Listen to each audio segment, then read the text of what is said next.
ಪ್ರೀತಿಯ ನಮ್ಮ ಎಲ್ಲ ಸ್ನೇಹಿತರಿಗೆ ಪ್ರತಾಪ್ಸ್ ಔಟ್ಡೋರ್ ಲೆನ್ಸ್ ಸ್ಟುಡಿಯೋಯಿಂದ ಬಿ ಪ್ರತಾಪ್ ಮಾಡುವ ನಮಸ್ಕಾರಗಳು. ಬೆಳ್ಳಂಬೆಳಗ್ಗೆ ನೋಡಿ ಸಾವಿರಾರು ಜನ ಎಷ್ಟು ಕ್ಯೂ ನಿಂತಿದ್ದಾರೆ ಇಲ್ಲಿ.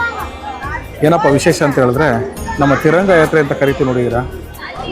ಆದಿರಂಗ, ಮಧ್ಯರಂಗ, ಅಂತ್ಯರಂಗ ದರ್ಶನ ಮಾಡೋಣ ಬನ್ನಿ. ಇವತ್ತು ನಾವು ಶ್ರೀರಂಗಪಟ್ಟಣದಲ್ಲಿ ಇರ್ತಕ್ಕಂಥ ಶ್ರೀ ರಂಗನಾಥ ಸ್ವಾಮಿ ದೇವಸ್ಥಾನದ ಹತ್ರ ಇದ್ದೀವಿ. ಅಂದರೆ ಆದಿರಂಗ ಮೊದಲನೆಯ ದರ್ಶನ ಸೂರ್ಯ ಉದಯ ಆದ ತಕ್ಷಣ ನೋಡಿ, ಮಧ್ಯರಂಗ ಹಾಗೂ ನಮ್ಮ ಅಂತ್ಯರಂಗ ತಮಿಳುನಾಡಲ್ಲಿ ತಿರುಚಿನಾಪಳ್ಳಿ ಶ್ರೀರಂಗಂ ಅಂತ ಏನು ಕರಿತೀವಿ, ದರ್ಶನ ಮಾಡೋಣ ಬನ್ನಿ.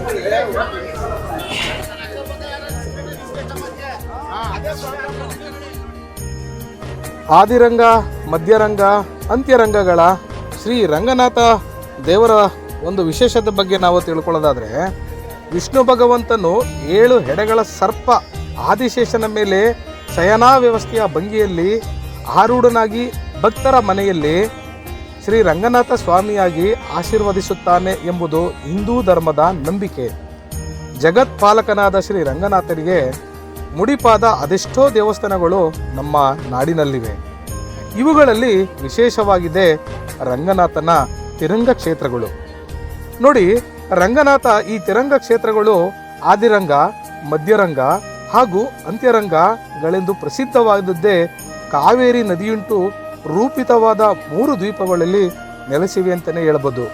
ಒಂದು ನಂಬಿಕೆಯ ಪ್ರಕಾರ ಕ್ರಮವಾಗಿ ಈ 3 ಸ್ಥಳಗಳಲ್ಲಿ ನೆಲೆಸಿರುವ ರಂಗನಾಥನನ್ನು ದರ್ಶಿಸಿದರೆ ಎಲ್ಲ ಪಾಪಕರ್ಮಗಳು ನಾಶ ಹೊಂದಿ ಭಗವಂತನ ಕೃಪೆ ಉಂಟಾಗುತ್ತದೆ ಎಂದು ಉಲ್ಲೇಖ ಮಾಡಲಾಗಿದೆ ಅಂತಲೇ ಹೇಳ್ಬೋದು. ಈಗ ನಾವು ಆದಿರಂಗ ದೇವಸ್ಥಾನದಲ್ಲಿದ್ದೀವಿ, ಅದ್ರ ಬಗ್ಗೆ ಮಾಹಿತಿ ನೋಡೋಣ ಬನ್ನಿ. ಅಬ್ಬಬ್ಬಾ, ಎಷ್ಟು ಜನ ಇದ್ದಾರೆ ನೋಡಿ ಇಲ್ಲಿ. ನೀವೀಗೇನು ನೋಡ್ತಾ ಇದ್ದೀರಾ, 100 ರೂಪಾಯಿಗಳ ಟಿಕೆಟ್ ವ್ಯವಸ್ಥೆಯೊಂದಿಗೆ ಬರ್ತಕ್ಕಂಥ ಜನಗಳು ಇಷ್ಟೊಂದು ರಶ್ ಆಗಿದ್ದಾರೆ ಅಂತ ಹೇಳಿದ್ರೆ ಆ ದೇವ್ರ ಮೇಲೆ ಎಷ್ಟೊಂದು ನಂಬಿಕೆ ಇರಬೇಕು ನೋಡಿ. ಆದಿರಂಗ ದೇವಸ್ಥಾನದ ಬಗ್ಗೆ ನಾವು ತಿಳ್ಕೊಳ್ಳೋದಾದರೆ, 3 ರಂಗಗಳ ಪೈಕಿ ಮೊದಲನೆಯ ಆದಿರಂಗವೇ ಈ ಕ್ಷೇತ್ರ. ಮೈಸೂರು ನಗರಕ್ಕೆ ಅತಿ ಹತ್ತಿರದಲ್ಲಿರುವ ಶ್ರೀರಂಗಪಟ್ಟಣ ಮಂಡ್ಯ ಜಿಲ್ಲೆಯ ಪ್ರಸಿದ್ಧ ಧಾರ್ಮಿಕ ಕ್ಷೇತ್ರವಾಗಿದೆ. ಇದು ಬೆಂಗಳೂರಿನಿಂದ 120 ಕಿಲೋಮೀಟರ್ ಅಂತರದಲ್ಲಿದ್ದು, ಇಲ್ಲಿ ಸ್ಥಿತವಿರುವ ಶ್ರೀ ರಂಗನಾಥ ಸ್ವಾಮಿ ದೇವಾಲಯವು ಅತಿ ಪ್ರಸಿದ್ಧಿ ಪಡೆದಿದ್ದು, ಸಾಕಷ್ಟು ಸಂಖ್ಯೆಯಲ್ಲಿ ಭಕ್ತರು ಸಹಸ್ರಾರು ಸಂಖ್ಯೆಯಲ್ಲಿ ಭೇಟಿ ನೀಡ್ತಾರೆ ಅಂತಲೇ ಹೇಳ್ಬೋದು. ಶ್ರೀ ರಂಗನಾಥ ಸ್ವಾಮಿಯ ದರ್ಶನ ಮಾಡಿ ಅಂತ ಹೇಳ್ತಾ, ಯಾವುದೇ ಒಂದು ದೇವಸ್ಥಾನದಲ್ಲಿ ದೇವರ ವಿಗ್ರಹವನ್ನು ಫೋಟೋ ಅಥವಾ ವಿಡಿಯೋ ಮಾಡುವಂತಹ ಅವಕಾಶಗಳು ಇಲ್ಲದೆ ಇರುವುದರಿಂದ ನಾವು ಈ ಒಂದು ಕಾಲ್ಪನಿಕವಾಗಿ ನಿಮಗೆ ಒಂದು ಚಿತ್ರವನ್ನು ತೋರಿಸ್ತಾ ಇದ್ದೀವಿ. ಆದಿರಂಗ ಶ್ರೀ ರಂಗನಾಥ ಸ್ವಾಮಿಯ ದರ್ಶನವನ್ನು ಮಾಡ್ತಾ, ಜೊತೆಗೆ ಶ್ರೀ ಲಕ್ಷ್ಮೀದೇವಿಯ ದರ್ಶನವನ್ನು ಕೂಡ ಮಾಡ್ತಾ, ನಾವು ಮುಂದೆ ಮಧ್ಯರಂಗಕ್ಕೆ ಯಾವ ರೀತಿ ಹೋಗಬೇಕು ಅನ್ನುವಂಥ ಒಂದು ಇಲ್ಲಿ ರೂಟ್ ಮ್ಯಾಪನ್ನು ಕೂಡ ಹಾಕಿದ್ದಾರೆ. ಸೊ ಯಾರೇ ಈ ಒಂದು ದರ್ಶನ ಮಾಡಿದ್ರೂ ಕೂಡ ಇಲ್ಲಿ ರೂಟ್ ಮ್ಯಾಪ್ ಪ್ರಕಾರನೇ ಹೋಗಬೇಕು. ಬನ್ನಿ ಮಧ್ಯರಂಗದ ಕಡೆ ನೋಡೋಣ. ಇವಾಗ ಬನ್ನಿ, ನಾವೀಗ ಮಧ್ಯರಂಗ ದೇವಸ್ಥಾನದಲ್ಲಿದ್ದೀವಿ. ಶಿವನ ಸಮುದ್ರ ಹತ್ರ ಇರ್ತಕ್ಕಂಥ ದೇವಸ್ಥಾನ ಇದು. ನೋಡೋಣ ಬನ್ನಿ. ನೋಡಿ, ತಿರಂಗ ಕ್ಷೇತ್ರಗಳ 2ನೆಯ ಕ್ಷೇತ್ರ ಮಧ್ಯರಂಗವಾಗಿದ್ದು, ಇದು ಶಿವನ ಸಮುದ್ರದ ಪಟ್ಟಣದಲ್ಲಿದೆ ಅಂತಲೇ ಹೇಳ್ಬೋದು. ಶ್ರೀರಂಗಪಟ್ಟಣದಿಂದ ಮಳವಳ್ಳಿ ಮಾರ್ಗವಾಗಿ 87 ಕಿಲೋಮೀಟರ್ಗಳಷ್ಟು ದೂರವಿರುವ ಈ ಕ್ಷೇತ್ರವನ್ನು ತಲುಪಬಹುದು. ಸಾಂಕೇತಿಕವಾಗಿ ಇದು ವಿಷ್ಣುವಿನ ಯೌವನ ವ್ಯವಸ್ಥೆಯನ್ನು ಸೂಚಿಸುವುದರಿಂದ ಇಲ್ಲಿರುವ ರಂಗನ ದೇವಸ್ಥಾನವನ್ನು ಮೋಹನ ರಂಗ ಅಥವಾ ಜಗನ್ಮೋಹನ ರಂಗ ದೇವಸ್ಥಾನ ಅಂತಲೂ ಕರೀತಾರೆ ಅಂತಲೇ ಹೇಳ್ಬೋದು. ನೋಡಿ, ಎಂಥ ಸುಂದರವಾದ ನೋಟ ಅಲ್ವಾ. ಮಧ್ಯರಂಗ ಸ್ವಾಮಿಯ ದರ್ಶನ ಮಾಡಿ ಅಂತ ಹೇಳ್ತಾ, ಅಬ್ಬಾ ಒಳ್ಳೆ ದರ್ಶನ ಆಯಿತು. ದರ್ಶನ ಮಾಡ್ಕೊಂಡು ಬಂದ್ವಿ. ಸಿಕ್ಕಾಪಟ್ಟೆ ರಶ್ ಇದೆ. ಜೊತೆಗೆ ಇಲ್ಲಿ ಮಧ್ಯರಂಗ ದೇವಸ್ಥಾನ ಸ್ವಲ್ಪ ಆಲ್ಟ್ರೇಷನ್ ಇರೋದ್ರಿಂದ ಆ ದೇವರನ್ನು ಈ ಪಕ್ಕದಲ್ಲಿರ್ತಕ್ಕಂಥ ಮನೆಗೆ ಶಿಫ್ಟ್ ಮಾಡಿದ್ದಾರೆ. ಇಲ್ಲೇನು ಒಂದಷ್ಟು ವೆಹಿಕಲ್ಗಳು ಕಾಣ್ತಾ ಇದೆ. ಈ ಎಲ್ಲ ವೆಹಿಕಲ್ಗಳನ್ನು ಕೂಡ ತಮಿಳುನಾಡಿನ ಶ್ರೀ ರಂಗಮ್ಮ ದೇವಸ್ಥಾನಕ್ಕೆ ಬರೋದು. ನೋಡೋಣ ಯಾರ್ಯಾರಿಗೆ ದರ್ಶನ ಸಿಗುತ್ತೆ ಬೇಗ ಅಂತ. ಬನ್ನಿ, ನೆಕ್ಸ್ಟ್ ಇವಾಗ ಅಂತ್ಯರಂಗ ಅಂದರೆ ತಮಿಳುನಾಡು ಕಡೆ ಪ್ರಯಾಣ ಮಾಡೋಣ. ಸ್ನೇಹಿತರು ಒಳ್ಳೆ ತಿರಂಗ ಯಾತ್ರೆ ಮಾಡಿಸ್ತಾ ಇದ್ದಾರೆ. ನಮ್ಮದು ಇವಾಗ ಆದಿರಂಗ ಆಯಿತು, ಮಧ್ಯರಂಗ ಆಯಿತು, ಈಗ ಅಂತ್ಯರಂಗ ತಮಿಳ್ನಾಡಿಗೆ ಹೋಗ್ತಾ ಇದ್ದೀವಿ. ಅಲ್ಲಿ ಹೋಗಿ ನಾವು ಮುಂದೆ ಸಿಗ್ತೀವಿ. ನಾವೀಗ ಶ್ರೀ ಮಲೈ ಮಹದೇಶ್ವರ ಬೆಟ್ಟದ ತಾಳೆಬೆಟ್ಟದಲ್ಲಿದ್ದೀವಿ. ನಾವು ದೇವಸ್ಥಾನಕ್ಕೆ ಹೋಗೋಕ್ಕಾಗಲ್ಲ, ಯಾಕೆ ಅಂತ ಹೇಳಿದ್ರೆ ಒಂದೇ ದಿನ ನಾವು 3 ದೇವರನ್ನು ಕವರ್ ಮಾಡೋದ್ರಿಂದ ತಾಳೆಬೆಟ್ಟದಲ್ಲಿ ಒಂದು ಕೈ ಮುಗಿದು ನಮ್ಮ ಜರ್ನಿ ಚೆನ್ನಾಗಾಗಲಿ, ಯಾವುದೇ ಅಡೆತಡೆಗಳು ಆಗದೇ ಇರಲಿ ಅಂತೇಳಿ ಒಂದು ಧೂಪವನ್ನು ಹಚ್ಚಿ ಮುಂದೆ ಹೊರಡೋಣ. ಆಲು ಮಲೆ, ಜೇನು ಮಲೆ, ಗುಂಜು ಮಲೆ, ಗುರು ಗುಂಜು ಮಲೆ, 77 ಮಲೆಯಲ್ಲಿ ನಲಿದು ನಾಟ್ಯವನ್ನು ಆಡ್ತಕ್ಕಂಥ ನಮ್ಮ ಮುದ್ದು ಮಾದಪ್ಪರಿಗೊಂದ್ಸರಿ ಉಘೇ ಏನ್ರಪ್ಪ, ಉಘೇ ಉಘೇ ಉಘೇ. ಮಾದಪ್ಪ ನಮ್ಮ ದಾರಿಯನ್ನು ಸುಗಮಗೊಳಿಸಪ್ಪ. ನೋಡಿ, ಮಹದೇಶ್ವರ ಬೆಟ್ಟದಿಂದ ನಾವು ತಮಿಳ್ನಾಡು ಕಡೆ ಹೋಗ್ಬೇಕು ಅಂತಂದರೆ ರೋಡು ತುಂಬ ಚೆನ್ನಾಗಿದೆ. ಜೊತೆಗೆ ಅಲ್ಲಲ್ಲಿ ಒಳ್ಳೊಳ್ಳೆ ಸಿಕ್ಕಾಪಟ್ಟೆ ಕರುಗಳು ಸಿಗುತ್ತೆ. ಆ ಕರುಗಳಲ್ಲಿ ಪ್ರಕೃತಿಯ ಸೌಂದರ್ಯವನ್ನು ಸವಿಯುತ್ತಾ ಆ ಕಡೆ ಈ ಕಡೆ ಎಂತೆಂಥ ದೊಡ್ಡ ದೊಡ್ಡ ಬೆಟ್ಟಗಳಿದೆ. ಅದಕ್ಕೆ ಅಲ್ವ ಹೇಳೋದು 77 ಮಲೆಯಲ್ಲಿ ನೆಲೆಸಿದ್ದಾರೆ ಶ್ರೀ ಮಹದೇಶ್ವರ ದೇವರು ಅಂತೇಳಿ. ಪ್ರಕೃತಿ ಸೌಂದರ್ಯವನ್ನು ನಾವು ಸವಿಯುತ್ತಾ ಆ ಒಂದು ಜರ್ನಿ ಮಾಡ್ತಾ ಇದ್ರೆ, ಒಂದು ಸಾಂಗ್ ಹಾಕೊಂಡು ಹೋಗ್ತಾ ಇದ್ರೆ ಮನಸ್ಸಿಗೆ ಎಷ್ಟೊಂದು ನೆಮ್ಮದಿಯ ಜೊತೆಗೆ ಫ್ಯಾಮಿಲಿಯವ್ರಿಗೂ ಒಂದು ಒಳ್ಳೆ ಆನಂದ. ಅವಾಗವಾಗ ಈ ಥರದ್ದು ಒಂದು ದೇವರ ಹೆಸರಲ್ಲಿ ನಾವು ಒಂದು ಒಳ್ಳೊಳ್ಳೆ ಟ್ರಿಪ್ನ ಮಾಡ್ತಾ ಇರಬೇಕು. ನಮ್ಮ ಫ್ಯಾಮಿಲಿಯವ್ರ ಜೊತೆ ಹೊರಗಡೆ ಹೋಗಬೇಕು ಅಂತ ಹೇಳ್ತೀನಿ. ನೋಡಿ, ಇಲ್ಲಿ ನಾವು ಗಾಡಿ ಸೆಕ್ಷನಲ್ಲಿ ಹೋಗ್ಬೇಕಾದ್ರೆ ಕೋತಿಗಳು ರೋಡ್ ಮಧ್ಯ ನಿಂತಿದ್ವಿ. ನಾವು ನಿಲ್ಲಿಸ್ಬಿಟ್ಟು ಸ್ವಲ್ಪ ಹೋಗೋಣ ಅಂತ ಗಾಡಿ ನಿಲ್ಲಿಸಿದಾಗ ಅಲ್ಲಿ ನವಿಲುಗಳು, ಕಾಡಿನಲ್ಲಿ ಇರ್ತಕ್ಕಂಥ ನವಿಲುಗಳು ನಮ್ಮ ರೋಡ್ ಪಕ್ಕನೇ ಸಿಕ್ಕಿದ್ವಿ. ಕಾರಲ್ಲಿ ನಮ್ಮ ಮಕ್ಳುಗಳಿಗೆ ತೋರಿಸೋಣ ಅಂತೇಳಿ ಕಾರನ್ನ ನಿಲ್ಲಿಸಿದ್ವಿ. ಈಗ ನಮ್ಮ ಮಕ್ಳಿಗಂತೂ ತುಂಬ ಖುಷಿನೋ ಖುಷಿ. ರೋಡಲ್ಲಿ ನೋಡಿ, ಕಾಡಲ್ಲಿ ಯಾವುದಾದ್ರೂ ಒಂದು ಕಾಡು ಪ್ರಾಣಿಗಳು ನಮ್ಮ ಕಣ್ಣಿಗೆ ಕಂಡ್ರೆ ಏನೋ ಒಂಥರ ಸಂತೋಷ. ನಾವು ಝೂನಲ್ಲೆಲ್ಲ ಹೋಗಿ ನೋಡಿದ್ರೂ ಕೂಡ ಹೊರಗಡೆ ಪ್ರಪಂಚದಲ್ಲಿ ಅವು ನಿಷ್ಕಲ್ಮಶವಾಗಿ ಏನೋ ಜೀವನ ಮಾಡ್ತಾ ಇರ್ತವೆ. ಅದನ್ನು ನೋಡಿದಾಗ ಏನೋ ಒಂಥರ ಆನಂದ, ಮಕ್ಕಳಿಗೂ ಒಂಥರ ಖುಷಿ ಅಲ್ವಾ.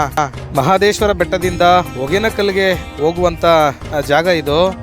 ಇದೇ ಜಾಗದಲ್ಲಿ ಒಳಗಡೆ ಹೋದರೆ ಹೊಗೇನಕಲ್ ಸಿಗುತ್ತೆ. ಶ್ರೀ ಮಲೈ ಮಹದೇಶ್ವರ ವನ್ಯಧಾಮ ಸಂದರ್ಶಿಸಿದ್ದಕ್ಕೆ ಧನ್ಯವಾದಗಳು. ನೋಡಿ, ನಮ್ಮ ಗಾರ್ಡ್ ಸೆಕ್ಷನಲ್ಲಿ ಕರ್ನಾಟಕ ಫಾರೆಸ್ಟ್ ಬಿಟ್ಟಾದಮೇಲೆ ತಮಿಳ್ನಾಡು ಚೆಕ್ ಪೋಸ್ಟ್ ಸಿಗುತ್ತೆ. ಚೆಕ್ ಪೋಸ್ಟಲ್ಲಿ ನಾವು ಸ್ವಲ್ಪ ಗಾಡಿನ ರ್ಯಾಶಾಗಿ ಓಡಿಸುವಂಥದ್ದು, ಆರನ್ ಮಾಡುವಂಥದ್ದು, ತೊಂದರೆ ಕೊಡುವಂಥದ್ದು ಏನೂ ಮಾಡಬಾರ್ದು. ಸೈಲೆಂಟಾಗಿ ನಮ್ಮದೇ ಆದಂಥ ನಮ್ಮ ಲೆಫ್ಟ್ ರೈಟಲ್ಲಿ ನಾವು ನಿಂತ್ಕೊಂಡು ವೆಹಿಕಲ್ಗಳು ಹೋದಾದ್ಮೇಲೆ ನಾವು ಆರಾಮಾಗಿ ಹೋಗಬೇಕು. ಪೊಲೀಸವ್ರಿಗೆ ಅನುಮಾನ ಬರೋ ರೀತಿಯಲ್ಲಿ, ಫಾರೆಸ್ಟ್ ಅವ್ರಿಗೆ ತೊಂದರೆ ಕೊಡುವಂಥ ರೀತಿಯಲ್ಲಿ ನಾವು ಯಾವುದೇ ಕಾರಣಕ್ಕೂ ಮಾಡಬಾರ್ದು. ಫ್ಯಾಮಿಲೀಸ್ ಇರೋದ್ರಿಂದ ಚೆಕ್ ಪೋಸ್ಟ್ಗಳಲ್ಲಿ, ಫಾರೆಸ್ಟ್ಗಳಲ್ಲಿ ನಾವು ಮಿತವಾದ ವೇಗದಿಂದ ಕರೆಕ್ಟಾಗಿ ಅಲ್ಲಲ್ಲಿ ಎಲ್ಲೆಲ್ಲಿ ಚೆಕ್ ಪೋಸ್ಟ್ ಸಿಗ್ತವೆ ಅಲ್ಲಿ ನಾವು ನಮ್ಮದೇ ಆದಂಥ ಒಂದು ಯೂನಿಫಾರ್ಮ್ ವೇ ಗಾಡಿಗಳಲ್ಲಿ ಹೋದಾಗ ಯಾರೂ ನಮಗೆ ತೊಂದರೆ ಕೊಡಲ್ಲ. ಯಾಕೆ ಅಂದರೆ ಈ ಥರ ನಾವು ಫ್ಯಾಮಿಲಿ ಜೊತೆ ಒಂದು ಯಾತ್ರೆಗಳ ಮಾಡಬೇಕಾದ್ರೆ ತುಂಬ ಹುಷಾರಾಗಿರಬೇಕು. ಇದೇ ನೋಡಿ, ಹೊಗೇನಕಲ್ಲಿಂದ ತಮಿಳ್ನಾಡು ಮೆಟ್ಟೂರು ಡ್ಯಾಮ್ಗೆ ಹೋಗ್ತಕ್ಕಂಥ ನೀರು ಎಷ್ಟು ತುಂಬಿದೆ ನೋಡಿ. ಬ್ಯಾಕ್ ವಾಟ್ರು ತುಂಬಿದೆ ಅಂತಲೇ ಹೇಳ್ಬೋದು. ಇದನ್ನು ನೋಡಿದ್ರೆ ಮುಂದೆ ನಾವು ಮೆಟ್ಟೂರಿಗೆ ಹೋಗ್ತೀವಲ್ವಾ, ಆ ಜಾಗದಲ್ಲಿ ನೀರು ಎಷ್ಟಿರುತ್ತೆ ಅಂತ ಏನಾದರೂ ಅಕಸ್ಮಾತ್ ಬ್ಯಾಕ್ ವಾಟ್ರ್ ಏನಾದರೂ ನಮಗೆ ಕಂಡ್ರೆ ನೋಡೋಣ. ನೋಡಿ, ಈಗ ನಾವೇನು ನಮ್ಮ ಕರ್ನಾಟಕ ಎಂಡ್ ಅಂತ ಹೇಳ್ತೀವಿ, ತಮಿಳ್ನಾಡಿಗೆ ಇದು ಎಂಟ್ರಿ ಪಾಯಿಂಟಲ್ಲೂ ಅಷ್ಟೇ. ತಮಿಳ್ನಾಡಲ್ಲಿ ಈ ಭಾಗದಲ್ಲಿ ಸ್ವಲ್ಪ ಒಂಚೂರು ಬಿಸಿಲು ಕಡಿಮೆ ಇದೆ ಅಂತಲೇ ಹೇಳ್ಬೋದು. ನೋಡಿ, ತಮಿಳ್ನಾಡಲ್ಲಿ ಹೆಚ್ಚಿನ ಸಂಖ್ಯೆಯಲ್ಲಿ ಈ ಒಂದು ಟಾಟರಿಂಗು ಮರ ನಿಮ್ಗೆ ಕಾಣಿಸ್ತಿದೆ ನೋಡಿ, ದೂರ ಆ ಭಾಗದಲ್ಲಿ ಇಲ್ಲೇ ಜಾಸ್ತಿ ಬೆಳೀತಾರೆ. ಇದನ್ನು ತಂದು ನಮ್ಮ ಕರ್ನಾಟಕದಲ್ಲಿ ಹೆಚ್ಚಿನ ಸಂಖ್ಯೆಯಲ್ಲಿ ಇವರು ಮಾರ್ತಾರೆ ಅಂತಲೇ ಹೇಳ್ಬೋದು. ಅಪ್ಪ, ಈ ಭಾಗದಿಂದ ಮೆಟ್ಟೂರು ಇನ್ನೂ 33 ಕಿಲೋಮೀಟ್ರ್ ಇದೆ. ಬ್ಯಾಕ್ ವಾಟ್ರಲ್ಲಿ ನೀರು ತುಳುಕಾಡ್ತಿದೆ. ಪ್ರತಿ ವರ್ಷ ಇದೇ ತರಹ ಒಳ್ಳೆ ಮಳೆಯಾಗಲಿ, ಎರಡೂ ರಾಜ್ಯಗಳ ಮಧ್ಯೆ ಇರತಕ್ಕಂಥ ಏನು ಒಂದು ಆ ನೀರಿನ ಹಂಚಿಕೆ ಅನ್ನೋ ಒಂದು ವಿಷಯ ಇದೆ, ಯಾವುದೇ ತೊಂದರೆ ಇಲ್ಲದ ಹಾಗೆ ಕ್ಲಿಯರ್ ಆಗಿಬಿಡ್ಲಿ ಅಂತೇಳಿ ನಾವು ಆಶಿಸೋಣ. ನೋಡಿ, ಇದು ಮೆಟ್ಟೂರು ಫಸ್ಟು ಗೇಟ್ ಹತ್ರ ನಾವು ಹೋಗ್ತಾ ಇದ್ದೀವಿ. ಕಾರ್ ನಿಲ್ಲಿಸುವಂಥ ಸಾಹಸ ಮಾಡಿಲ್ಲ, ಯಾಕೆಂದರೆ ಬೇಗ ಹೋಗ್ಬೇಕಲ್ವ. ಅದಕ್ಕೆ ನಮ್ಮ ಕರ್ನಾಟಕದಲ್ಲಿ KRS ಅಲ್ಲಿ ಒಂದು ಗೇಟ್ ಇದ್ದರೆ, ಒಂದು ಸೈಡ್ ಗೇಟ್ ಇದ್ದರೆ, ನೋಡಿ ತಮಿಳು ಮೆಟ್ಟೂರು ಡ್ಯಾಮಲ್ಲಿ 2 ಕಡೆ ಗೇಟ್ ಇದೆ. ತುಂಬ ದೊಡ್ಡದಾದ ನೀರು ಶೇಖರಣೆ ಹೊಂದಂಥ ಜಾಗ ಇದು. ತಿರುಚಿಗೆ ರೀಚ್ ಆದ್ರಿ, ಎಂಟ್ರೆನ್ಸಲ್ಲಿ ಹೋಗ್ತಾ ಇದ್ದೀವಿ. ಪಾರ್ಕಿಂಗಲ್ಲಿ ಕಾರನ್ನ ನಿಲ್ಲಿಸೋಣ. ರೋಡು ಸರಿಯಾಗಿ ನಮಗೂ ಗೊತ್ತಾಗ್ತಾ ಇಲ್ಲ, ಬಟ್ ನೋಡೋಣ, ಬನ್ನಿ ಹೋಗೋಣ.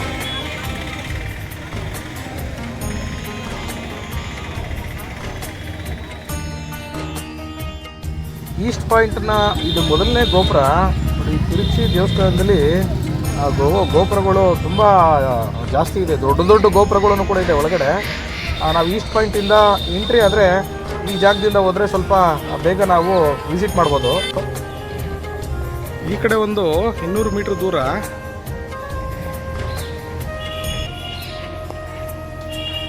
ಈ ಕಡೆ ಒಂದು 200 ಮೀಟ್ರ್ ದೂರ ಹತ್ತತ್ರ ಅಪ್ರಾಕ್ಸಿಮೇಟ್ ಒಂದು 500 ಮೀಟ್ರ್ ದೂರ ಇರ್ಬೋದು ನೋಡಿ. ಇದು ಒಂದು ಸುತ್ತ ಇರುವಂಥ ಕಾಂಪೌಂಡ್ ಪ್ರಾಂಗಣ ನೋಡಿ. ಎಲ್ಲೆಲ್ಲೂ ಗೋಪುರಗಳೇ. ತಮಿಳ್ನಾಡು ಅಂತ ಅಂದರೆ ಗೋಪುರ, ದೇವಸ್ಥಾನಗಳು. ಗೋಪುರಕ್ಕೆ ಎಂಥ ಮಹತ್ವ ಕೊಟ್ಟಿರ್ತಾರೆ ನೋಡಿ. ಎಷ್ಟು ಚೆನ್ನಾಗಿ ಕಾಣಿಸ್ತಾ ಇದೆ ಇಲ್ಲಿರ್ತಕ್ಕಂಥ ಗೋಪುರ. ಇದು ಒಂದು ಸೈಡ್ ಅಂದರೆ 4 ದಿಕ್ಕು ಅಂತ ಏನು ಕರಿತೀವಿ, ಅದರಲ್ಲಿ ಒಂದು ದಿಕ್ಕಿನ ಮುಖ್ಯವಾದ ಗೋಪುರ ಇದು. ನಾವು ಇಲ್ಲಿಂದನೇ ಶ್ರೀ ರಂಗನಾಥ ಸ್ವಾಮಿಯ ದರ್ಶನ ಮಾಡೋಕ್ಕೆ ಇಲ್ಲಿಂದನೇ ನಾವು ಹೋಗಬೇಕು. ಒಳಗಡೆ ಹೋಗೋಣ ಬನ್ನಿ. ಶ್ರೀರಂಗಂ ತಿರಂಗಗಳ ಪೈಕಿ ಕೊನೆಯ ಅಥವಾ ಅಂತ್ಯರಂಗ ಅಂತಲೇ ಇದನ್ನು ಕರಿತೀವಿ ನೋಡಿ. ಇದು ತಮಿಳುನಾಡಿನ ತಿರುಚಿಯಲ್ಲಿರ್ತಕ್ಕಂಥ ದೇವಸ್ಥಾನ ನೋಡಿ. ತಿರುಚಿಯಿಂದ ಶ್ರೀ ಗಂಗೆ ಬಸ್ಸು ಸೌಲಭ್ಯನೂ ಕೂಡ ಮಾಡಿರ್ತಾರೆ.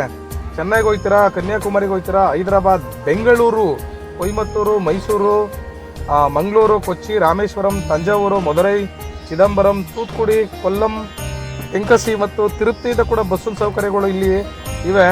ನೋಡಬೇಕು ಅಂತ ಯಾರಾದರೂ ಅಕಸ್ಮಾತ್ ಅಂದ್ಕೊಂಡಿದ್ರೆ ಅದನ್ನು ಸದುಪಯೋಗಪಡಿಸ್ಕೊಳ್ಳಿ.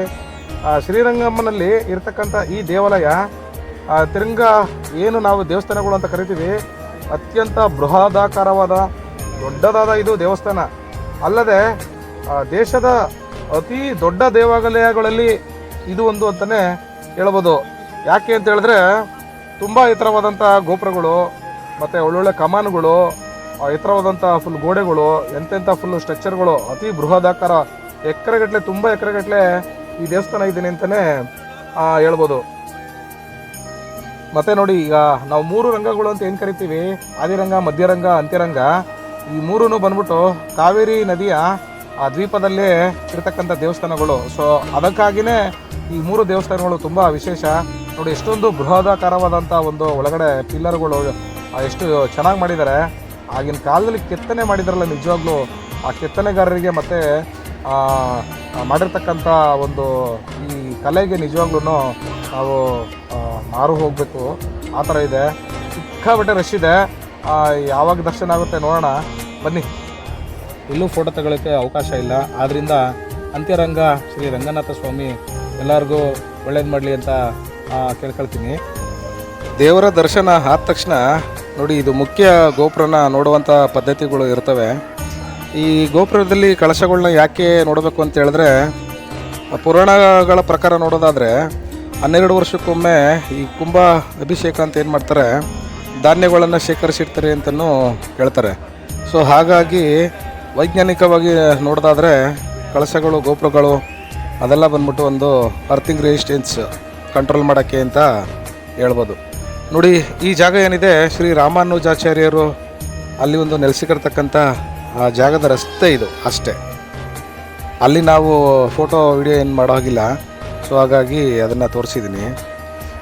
ಎಲ್ಲ ಮುಗಿಸಿ ನಾವು ಹೊರಗಡೆ ಬಂದರೆ ಹೊರಗಡೆ ಇರ್ತಕ್ಕಂಥ ನೋಡಿ, ಆ ದೇವಸ್ಥಾನದ ಒಂದು ಈ ದೊಡ್ಡ ದೊಡ್ಡ ಬೃಹದಾಕಾರದ ಗೋಡೆಗಳು ಆಗಿನ ಕಾಲದಲ್ಲಿ ಕಟ್ಟಿದ್ದಾರೆ ಅಂತ ಹೇಳಿದ್ರೆ ಎಷ್ಟೊಂದು ಶ್ರಮ ವಹಿಸಿದ್ದಾರೆ ಅಂತಲೇ ಹೇಳ್ಬೋದು. ಎಷ್ಟು ಸುಂದರವಾಗಿದೆ.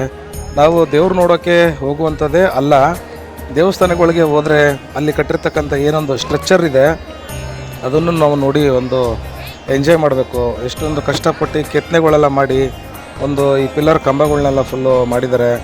ಅವಾಗೆಲ್ಲ ಫುಲ್ಲು ಯಾವುದೇ ತಂತ್ರಗಾರಿಕೆ ಯಂತ್ರಗಳಿಲ್ದೇ ಬರೀ ಕೈಯಲ್ಲೇ ಮಾಡಿರ್ತಕ್ಕಂಥವನ್ನ ನೋಡಬೇಕು.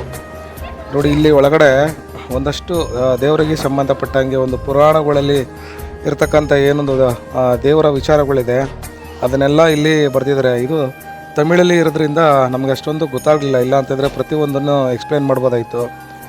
ಯಾರೇ ಒಂದು ಈ ಶ್ರೀರಂಗಮ್ಮ ದೇವಸ್ಥಾನಕ್ಕೆ ಹೋಯ್ತು ಅಂತ ಹೇಳಿದ್ರೆ ದೇವಸ್ಥಾನದ ಒಳಗಡೆ ಸುತ್ತಮುತ್ತ ಇರತಕ್ಕಂಥ ಜಾಗಗಳನ್ನೆಲ್ಲ ನೋಡಿ, ವಿಶೇಷವಾಗಿ ಪುರಾಣಗಳಲ್ಲಿ ಇರತಕ್ಕಂಥ ಏನು ದೇವರದ ಒಂದು ಕಥೆಗಳಿದೆ ಅದನ್ನೆಲ್ಲ ಇಲ್ಲಿ ಮಾಡಿದ್ದಾರೆ. ಒಂದೊಂದು ಫೋಟೋದಲ್ಲೂ ಒಂದೊಂದು ಕಥೆ ಇದೆ ಅಂತಲೇ ತೋರಿಸ್ಬೋದು.